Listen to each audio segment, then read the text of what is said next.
बाबा आपकी कृपा है। हम पहले भी कहते हैं, आज भी कहते हैं, शिव महापुराण की कथा अगर आपके नगर में, अपने गांव में अगर हो रही है तो ये समझ लो कि कहीं मेरे देवाधिदेव महादेव पर, ये गांव पर कृपा करना होगी बाबा को, इसलिए करा रहा, इसलिए करा दी उसने कराई। कहीं कृपा करना होगी उसको, कहीं दया करना होगी, कहीं उसकी उदारता।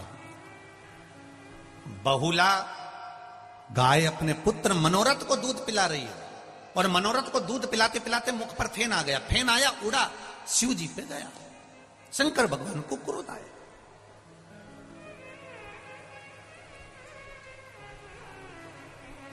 शिव जी को क्रोध आया तो शंकर भगवान ने मनोरथ को मारने के लिए त्रिशूल उठाया। इतने में बहुला गाय को लगा कि मेरा बेटा मर जाएगा, मेरा बेटा मर जाएगा। गौ माता जैसी दुनिया में कोई मां नहीं। भगवान ने उसके स्तन में दूध दिया है तो उसके बच्चों के लिए दिया है कि तेरे जो बच्चे होंगे, बछड़ा बछड़ी होंगे, ये दूध तेरे बच्चे के लिए दिया है। पर गौ माता के बछड़े को तो केवल मुंह लगाया जाता है, खींच कर उसके पास में बांध दिया जाता है और पूरा दूध उस बछड़े के सामने निचोड़ निचोड़ के निकाल लिया जाता है। तो भी गौ माता कभी नहीं कहती कि मेरा दूध मेरे बछड़े के लिए है और तुम पी रहे हो, कभी नहीं कहती। फिर गाय क्या करती है, जब ग्वाला पूरा दूध दोह लेता है तो गाय उसमें से थोड़ा सा दूध अपने बछड़े के लिए अपने थन में बचा लेती है। अपने बछड़े के लिए गाय दूध अपने थन में बचा लेती है। ग्वाला इतना चतुर होता है, बछड़े को वापिस छोड़ देता है। बछड़े को वापिस छोड़ा, फिर उसने मुंह लगाया, गाय ने फिर दूध नीचे करा, इतने में बछड़ा फिर हटाया, ग्वाले ने फिर दूध निचोड़ लिया, फिर निचोड़। कितना देती है गौ माता, कितना।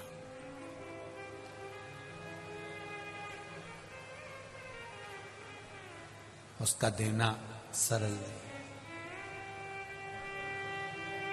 कितना देती। उसके बाद भी हम उसको देते क्या है, क्या प्रदान करते हम उसको। एक बार रोटी देंगे, दूसरी बार आ जाएगी तो डंडा देंगे। हम क्या देते हैं उसको, कुछ नहीं। जो सुख देना है वो हम दे नहीं पाते। शिव कथा कह रही है, बहुला ने देखा मेरे बेटे को मार रहा है, शंकर भगवान को तेज श्वास लिया और श्वास लेकर बहुला गाय अपने शिव जी को निगल गई, अपने पेट में रख लिया।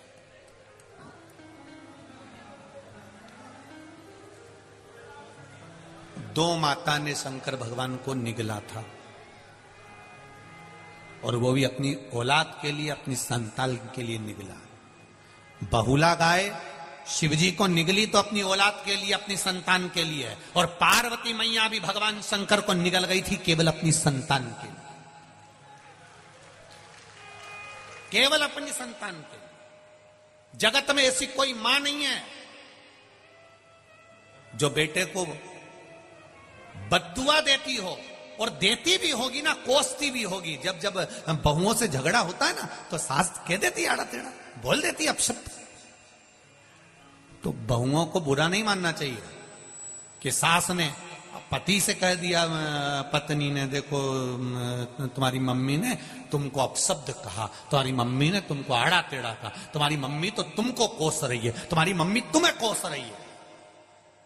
बेटे को बुरा नहीं मानना चाहिए, ना बहू को, क्योंकि मां अगर बेटे को कोसती भी है ना, अपशब्द भी कहती है ना, तो हो सकता है उसको कोई बड़ी बीमारी आने वाली होती है, वो कट जाती है केवल मां के कहने से।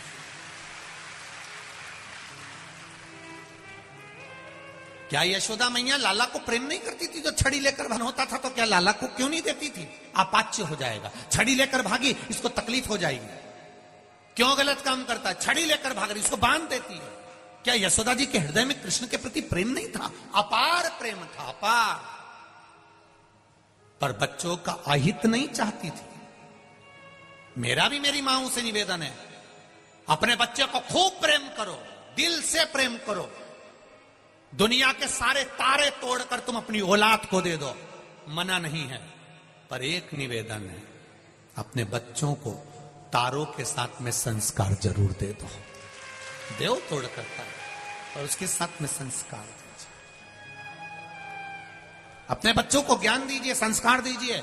उत्तम ज्ञान देने का प्रयास कीजिए कि मेरा बच्चा भी रोज मंदिर जाए। छोटे छोटे बच्चे स्कूल जाने से पहले उनके हाथ में लोटा पकड़ा दो, जाओ मंदिर जाओ, जल्दी आना, घर के पास में मंदिर है। और मेरा विश्वास कहता है, मैं कानपुर में ज्यादा आया नहीं हूं, पहली बार अपनी जिंदगी में पहली बार कानपुर आया हूं, जीवन में पहली बार। और मेरा विश्वास कहता है कि कानपुर में भी आप जितनी जगह से आए हो ना कथा सुनने के लिए, जहां जहां से आए हो, ये मेरा विश्वास कहता है, मुझे तो मालूम नहीं पर मेरा विश्वास कहता है कि जहां आप रहते होगे, आपके घर से कुछ कुछ दूरी पर 50-500 मीटर की दूरी पर, या 1 किलोमीटर, या 200 मीटर, या 100 मीटर, या 4 घर छोड़ के, या 8 घर छोड़ के, आगे पीछे दाएं बाएं में कहीं ना कहीं शंकर का मंदिर तो जरूर होगा। ये मेरा दिल कहता है, ये मेरा हृदय कहता है, शिव मंदिर जरूर होगा। कहो बच्चों से, जा बेटा 1 लोटा पानी लेकर जा, जाओ जल लेकर। कल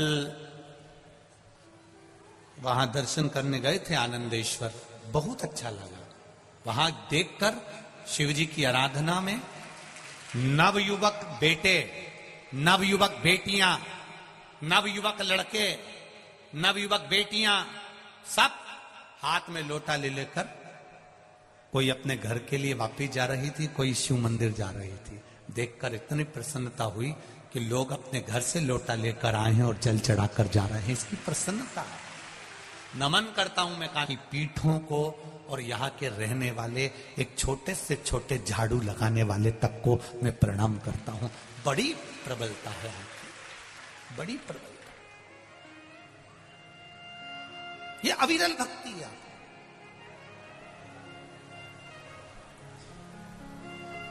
ये विश्वास आपका,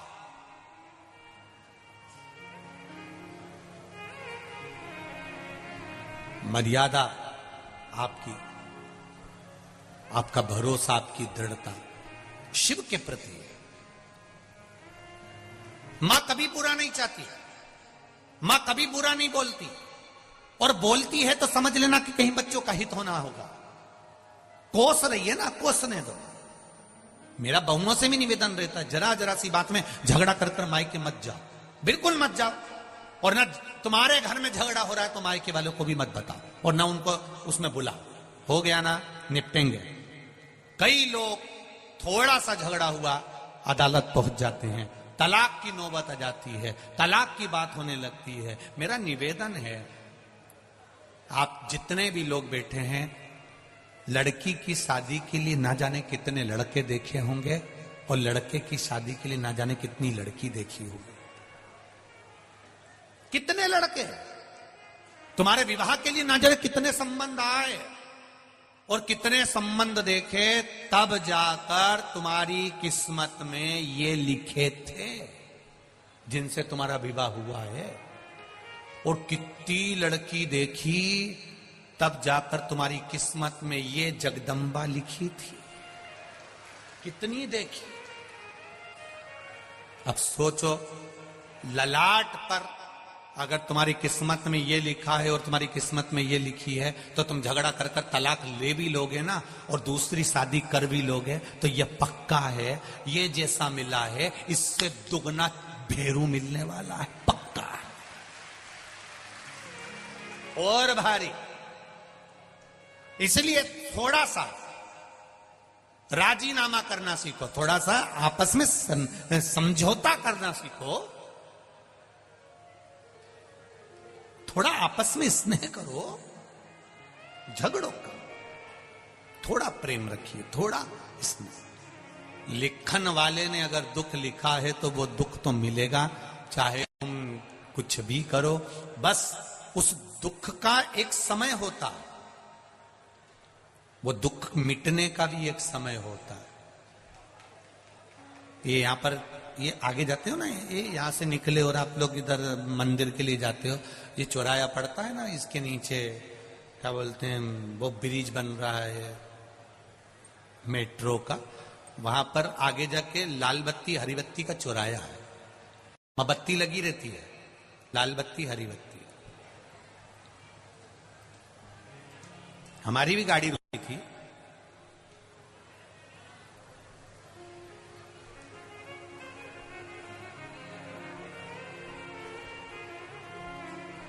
लाल बत्ती हुई, थोड़ा बोलो बोलो, रुक जाओ, हरी हो गई, चल दो। जैसे लाल बत्ती और हरी बत्ती होती है, थोड़ा सा रुक जाओगे, थोड़ा स्पीड स्लो